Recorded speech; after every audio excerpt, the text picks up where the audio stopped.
तो centre of mass of solid hemisphere में आपने एक सिमेट्रिक एक्सेस ये हो जाएगी बेटा, तो इसको ही आप बोल दीजिए एक्स एक्सेस और वाई एक्सेस पर पूरा सॉलिड भरा हुआ है इसमें।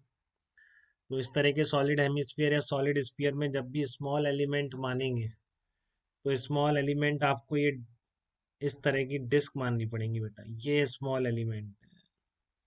ठीक है, अब ये डिस्क मैं ऐसे नहीं मानूंगा, देखो थीटा आर डी थीटा, नहीं तो आर डी थीटा का कंपोनेंट लेना पड़ेगा आपको फिर थीटा देख के, तो उस चक्कर में पड़े ही क्यों। ठीक है, नहीं तो आंसर नहीं आएगा, आप सोचेंगे पता नहीं क्या गलती कर रहा हूँ, बहुत बच्चों को प्रॉब्लम होती है इसमें, वो समझ नहीं आता गलती क्या हो रही हो, गलती मैं बता रहा हूँ आपको। ये डिस्क की जो थिकनेस है, ये जो डिस्क मानी है, इस तरह का बेसिकली स्मॉल सिलेंडर है आपका ये, जिसकी हाइट बहुत कम है। हाइट कितनी है इसकी, डी एक्स हाइट है बस। ठीक है ना, तो सिलेंडर की हाइट ये है, वर्टिकल हाइट है सिलेंडर की, ये जो होगा ये इसकी हाइट नहीं होगी। ठीक है, तो ये आपने जो स्मॉल सिलेंडर या स्मॉल डिस्क मानी है, इसका वॉल्यूम लिखेंगे, वॉल्यूम में डिस्ट्रीब्यूटेड हो गया मास बेटा। ठीक है ना, मास किस में, वॉल्यूम में डिस्ट्रीब्यूटेड है, तो ये जो एलिमेंट होगा, ठीक है, इस एलिमेंट का वॉल्यूम डीवी कितना हो जाएगा, इसकी रेडियस कितनी है पाई, तो pi r square into d x, ये इसका वॉल्यूम हो जाएगा। ठीक है ना, इस स्मॉल एलिमेंट का वॉल्यूम हो जाएगा pi r square into d x हो जाएगा, और इसकी जो रेडियस है वो कितनी है, कैपिटल आर है। तो आप ऐसे तो कभी इंटीग्रेट नहीं कर पाएंगे, सिंगल उसमें कन्वर्ट करना जरूरी होता है आपके लिए। ठीक है, पहले इसका फार्मूला बना देते हैं, वाई सेंटर ऑफ मास, सारी चीजें फिर निकाल के रखते हैं, D M Y upon total mass. Y क्या है, डीएम ये डिस्क है, तो डिस्क का सेंटर, पूरी डिस्क है तो इसका जो सेंटर है वही इसका भी सेंटर है, कंप्लीट डिस्क है ना। तो यूनिफॉर्म ज्योमेट्रिक सिमिलर ऑब्जेक्ट है, तो जो पूरी डिस्क का सेंटर है वही उसका सेंटर ऑफ मास है। तो ये जो वाई कोऑर्डिनेट है वो किसके बराबर आ जाएगा, वाई मानू क्या इसको मैं, चलो वाई मान लेते हैं, इसको भी डी वाई मान लेंगे। ये आपने डी वाई थिकनेस मान ली है और इसका जो वाई कोऑर्डिनेट है वाई मान लिया इसका। ठीक है, integration D M Y upon total mass. ठीक है, अब आप वैल्यू पुट करिए, डीएम मास की लिखिए आप, डीएम कितना होगा, डीएम होगा पर यूनिट वॉल्यूम कितना मास है, वॉल्यूम की बात करेंगे बेटा, वॉल्यूम में डिस्ट्रीब्यूटेड है मास। ठीक है, यूनिट वॉल्यूम का मास इंटू इस जो आपने स्मॉल डिस्क मानी है इसका volume, pi r square into d y. ठीक है, डीएम क्या हो गया, rho into pi r square into d Y.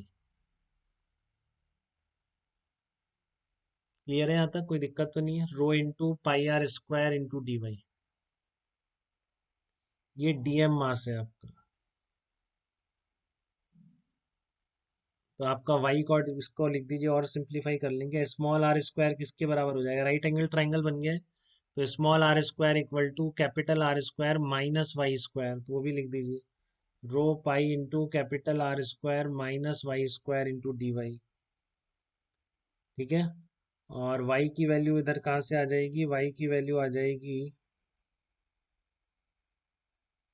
Y क्या आ जाएगा ये वाला, तो वाई की जगह क्या रखें, वाई तो वाई रहेगा बस, अभी और क्या, वाई की जगह तो वाई रहेगा, वाई की वैल्यू वेरी करेगी जीरो से लेकर कैपिटल आर, उठा के रख दीजिए इसमें, one upon m integration D m rho into pi r square minus y square y into d y, इस तरीके से आएगा बेटा।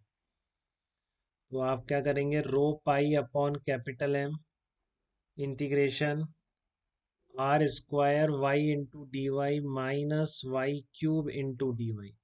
तो वाई की वैल्यू कहाँ से कहाँ तक वेरी करेगी, जिससे कि सारी डिस्क कवर हो जाए, तो ये काफ़ी सिंपल है, जीरो से लेकर कैपिटल आर तक।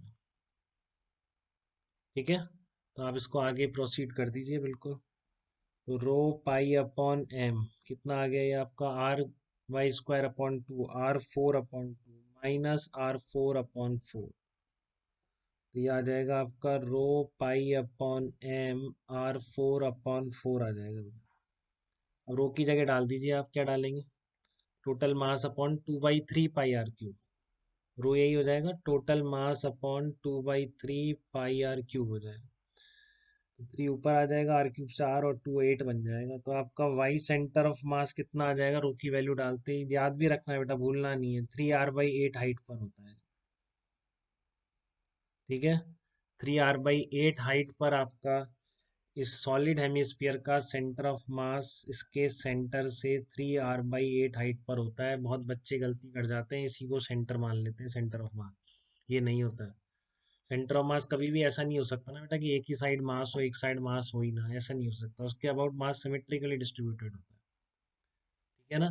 तो अगर आपने सेंटर ऑफ मास ओरिजिन पर मान लिया तो आपको ये क्लियर है क्या, फिर सारे पॉइंट के पोजीशन वेक्टर अगर r1 r2 r3 है तो m1 r1 plus m2 r2 plus m3 r3 plus mn rn equal to 0 हो जाएगा। ये क्लियर है आपको कंसेप्ट। अगर सेंटर ऑफ मास पर आपने ध्यान रखेंगे इस चीज को भी। अगर मान लो centre of mass as at origin, या आपने सेंटर ऑफ मास पे ही मान लिया ओरिजिन को, तो r c1 तो जीरो हो गया ना बेटा। फिर क्या होगा, m1 r1 plus m2 r2 plus इस तरह के सारे सबका सम जीरो हो जाएगा। ठीक है, इसलिए मान लीजिए ये ओरिजिन है और आपका एक पार्ट m1 है, ये m2 है, इसका कोऑर्डिनेट x2 है, इसका x1 है, और ओरिजिन पे ही सेंटर ऑफ मास है, तो क्या वैलिड हो जाएगा, m1 x1 equals to m2 x2। कभी अप्लाई होता है तो दिमाग में नहीं आता, ध्यान रखिए। अगर मान लो एक m1 है, ये आपका m2 है, सेंटर ऑफ मास से डिस्टेंस दे रखी है x1 x2, तो क्या रिलेशन होगा, m1 x1 equals to m2 x2। ठीक है। तो सेंटर ऑफ मास अगर ओरिजिन पे मान लेंगे तो summation MI RI vector zero हो जाएगा। या इस तरह से दो पार्टिकल्स हैं, सेंटर मास ओरिजिन पर है, m1 m2 की डिस्टेंस x1 x2 है, तो ये रिलेशन वैलिड रहेगा बिल्कुल। क्योंकि सेंटर ऑफ मास ओरिजिन है तो m2 x2 minus m1 x1 equals to zero, मतलब m1 x1 equals to m2 x2। ठीक है। तो यहाँ तक कोई दिक्कत हो तो बताइए बेटा आप लोग।